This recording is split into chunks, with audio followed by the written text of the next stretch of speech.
including what Madonna is getting taught. The Kabbalah has coding within coding, and yet if you understand the codings, it only makes sense then. It's part of the agenda as well. So is the whole New Age movement phenomena, in fact, was created by MI5 and MI6, and the CIA in the United States ran the whole New Age movement that brings in Kabbalah, astrology, and this whole movement to past life experiences and so on, because they wanted a society that would float through these changes and not look at the negative. They're all trained, doesn't matter what school it is, you're taught that everything is fine, don't look at the negative. And meanwhile, you've got this big train coming up behind you as you mentally masturbate yourself in radical chakras.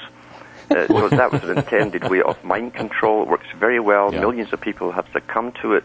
They're oblivious to what's happening in the world. They don't care what's happening in the world. Everything is in divine and perfect order. You know, and we know a lot of people who follow that train of thought. Yeah, but that's true of all religions, whether it's the New Age movement or another one. If you, in even the Buddhists, you know, okay, you're going to have to keep coming back again and again, you know, to get it right. And of course, with the Christian, you've got the whole idea of heaven, and you're going to do very well that way. That was all planned too, a long time ago. It was all planned as well, and.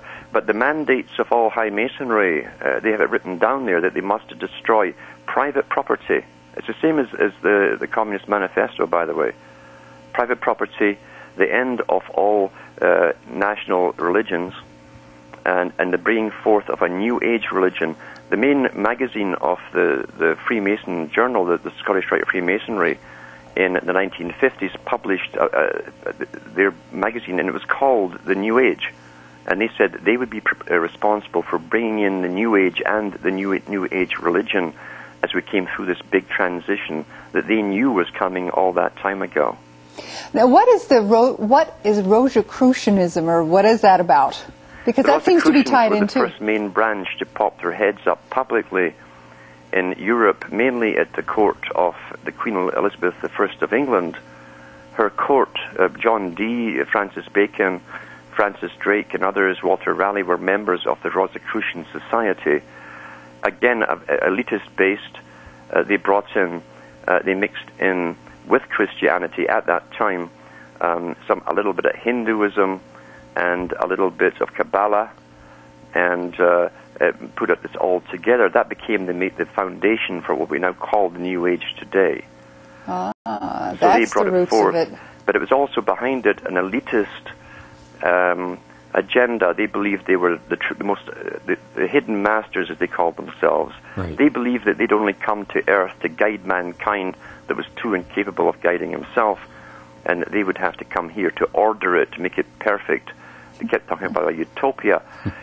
Utopia sounds nice, but as George Orwell says, some are more equal than others in such utopias.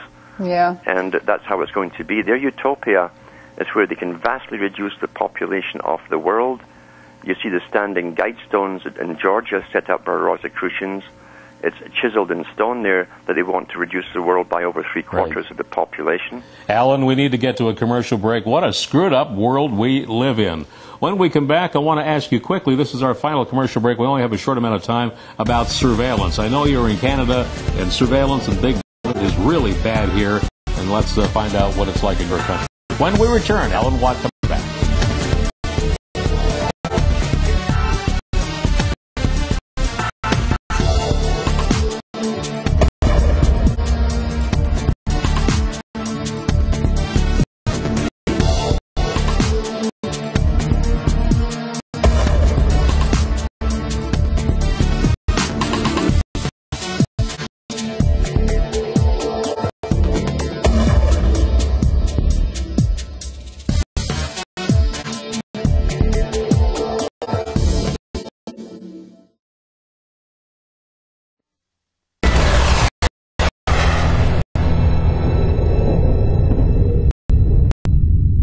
Alan, let's talk about surveillance. Here it is atrocious most everywhere. How about in Canada?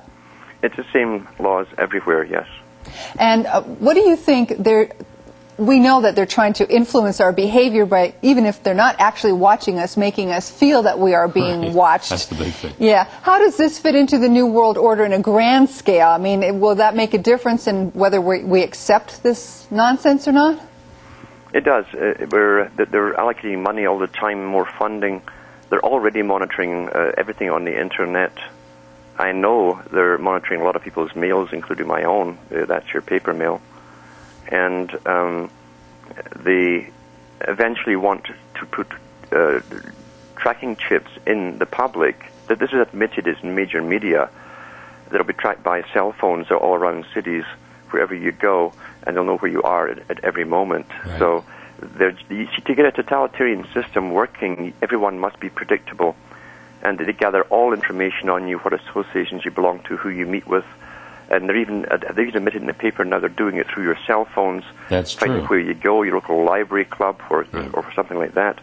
Then they trace every member of that club to see if they have similar viewpoints, interests in books, that type of thing. You know, Alan, I mean to cut you off here, but actually just last week, somebody from Homeland Security in this country said, you know, we don't need to RFID chip everybody because 97% of the population has a cell phone. And with that GPS tracking in it, they do know where you are any minute, any second of the day. In your DVD that I just finished watching, Alan, you talk about how political correctness is one of the devices to use. Tell me about that.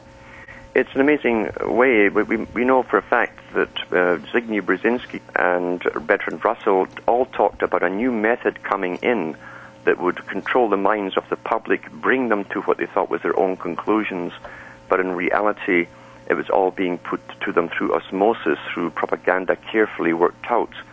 That's all part of it. Most folk are arriving at conclusions by listening to experts that are provided. They'll fight over what they think are their own opinions, and they don't realize they have no real opinions of their own.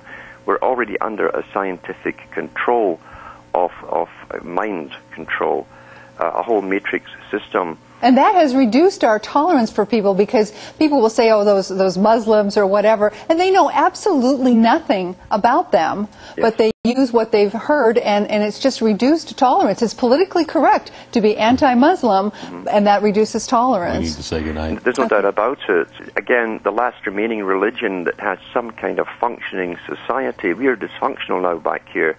Look at all the relationships around you. Everything is dysfunctional. The children are dysfunctional. The family units are gone. They've been under attack. Like they said, they'd have to destroy the family unit a long time ago. And they're doing a good job of it. Those countries that still have the family unit are now must be destroyed. Their culture must be destroyed, and their religion must be destroyed too. All right, Alan, we need to say goodnight to you. Thanks a lot for joining us on the program. Appreciate it. I know your website is chock full of information at cuttingthroughthematrix.com. Good night, Alan. Good night. All right, coming up next week, we have an amazing guest from Beverly Hills, Joseph Lawrence. Larry Joseph, other way around. And it's the funny side, a rip-roaring funny side to what's happening coming up in the year 2012. Don't miss it. Good night, everybody. Thank you for watching, and remember, the truth is out there.